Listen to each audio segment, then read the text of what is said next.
Ya, kita akan Hmm? ngebahas tentang Apa? materi Itu lagi ya. firewall ya.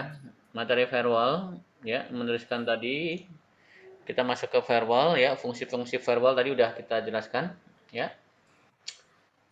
Intinya dengan firewall itu untuk menjaga ya, menjaga kita ya dari IP yang nggak dikenal ya, paket apa yang nggak boleh keluar ya. Lebih tepat di sini. Kita bisa ngefilter secara hardware bisa juga nih ya. Hardware, software, dan cloud yang bagus nih, yang terbaru. Ya, ini yang disebut dengan layanan IaaS ya, apa tuh namanya? IaaS ya, sama PaaS. Nah, seperti itu. Ada juga filteringnya berdasarkan paket. Paket IP ya. Ini hanya untuk IP ini, Poke port ini. Oke. Ada juga berdasarkan konten ya. Ada juga berdasarkan kata kunci ya. Ini dibongkar tuh isinya ya, dicari kata kunci tersebut. Oke. Nah, di sini kita juga tadi belajar tentang SSH dan RDP ya. Kalau di Windows ya, itu istilah SSH itu terminal ya, terusan daripada telnet sebenarnya. Telnet yang sudah dienkrip menjadilah SSH. Kalau secara GUI, kalau di operating system Windows itu menjadi RDP ya, remote desktop ya. Contohnya seperti ini ya, kita praktekkan coba. MSCSC ini contoh ya, contoh implementasi remote desktop connection ataupun implementasi SSH GUI ya. Maksudnya kita masukkan ya. Jadi ini kredensialnya, username passwordnya sudah didaftarkan di sana. Ya, kita tahu untuk masuk ke sana username passwordnya apa. Nah, ini sudah jelas nih ya, dia pakai protokolnya apa ya, sertifikatnya apa ya, ini teratur ya, artinya data-datanya dikeluar di sini. Kemudian kita masuk ke dalamnya, ya udah kita dia jadi milik kita ya, seperti itu. Hah? Kita bisa bikin folder, kita bisa apa begitu ya, seperti itu. Kemudian untuk ya untuk SSH ya, di Windows sendiri ada SSH ya. Secara terminal, tapi ini contoh ya. Saya googling aja tadi. Karena harus disetting juga di sana. Artinya di komputer target itu harus diaktifkan dulu bahwa dia ini saya udah ready SSH-nya, SSH servernya. Silakan nanti kamu buka misalkan putih gitu misalkan ya. Karena putih itu untuk SSH kliennya. Ya, kita masukkan IP-nya berapa, ya IP-nya si target berapa, ya. Load syaratnya apa? Syaratnya di sana dihidupkan dulu tuh. Dia harus menjalankan perintah seperti ini nih, start service SSHD ya kan. Udah nanti dia muncul nih, tapi secara terminal ya. Kita main terminal tuh, main CLI tuh. Main komen kayak gini nih ya, net user, main kayak gini nih, kita jarak jauh. Kita udah ketinggalan lah ya, tapi ya.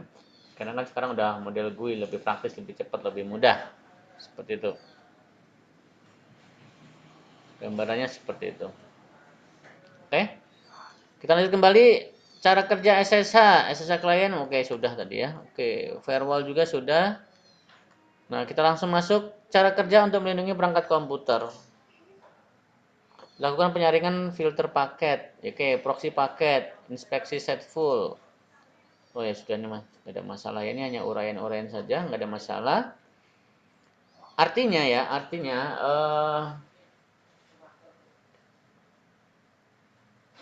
pertahanan lah ya, pertahanan ya. Oh satu lagi ya, saya akan menerangkan lagi tentang konsep pertahanan ya, serangan masuk tadi sudah kita bahas firewall ya. Ada juga tuh proses yang namanya demilitarized zone ya. Ini saya yang bahas yang punya Speedy. Nggak masuk.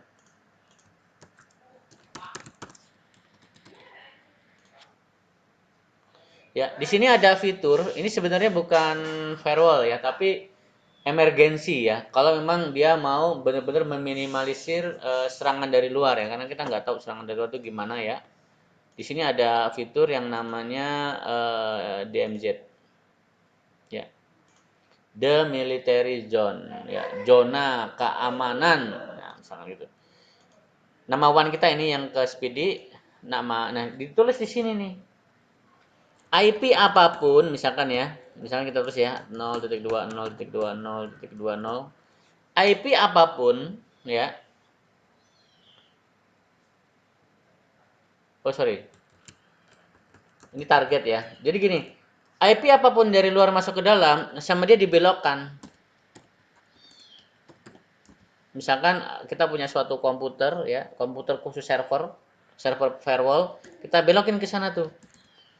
Jadi nanti IP dari luar yang mau masuk ke dalam jaringan kita itu dibelokin ke IP ini. IP ini ibaratnya IP firewall, server firewall khusus dari Cisco, dari Mikrotik misalkan ya. Kita apply ya. Jadi dari luar nanti akan ditembak ke ini. Ya, dari luar akan ditembak ke sini. Diarahkan langsung. Ya.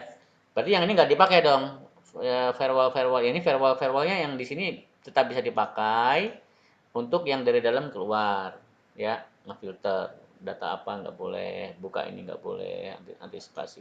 Kalau yang ini demilitarized zone itu dari luar masuk ke dalam, ya. Tapi bisa juga kita main di port forwarding. Kalau yang ini kan artinya all, semua siapapun langsung dibelokin.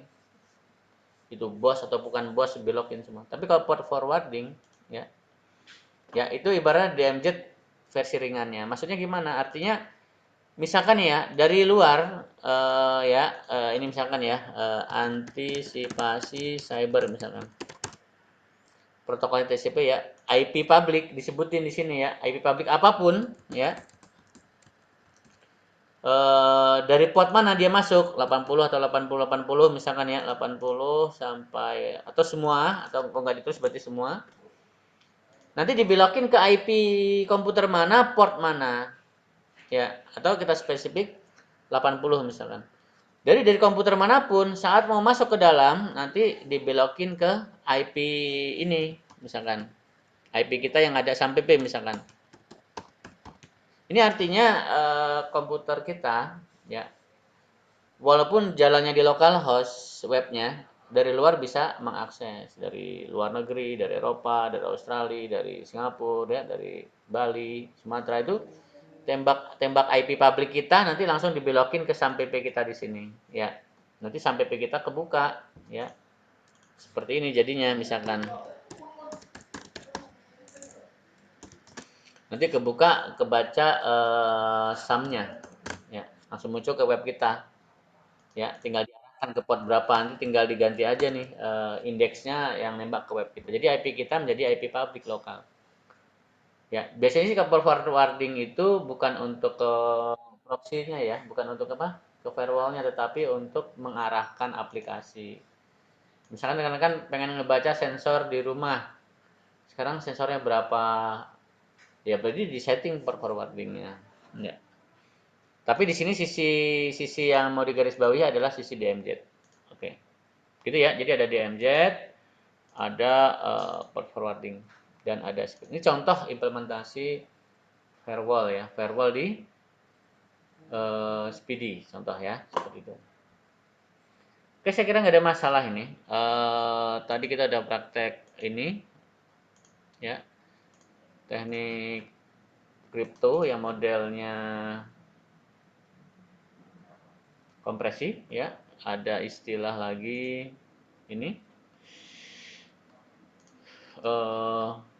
firewall dan SSH. Silakan jika ada yang mau ditanyakan atau didiskusikan.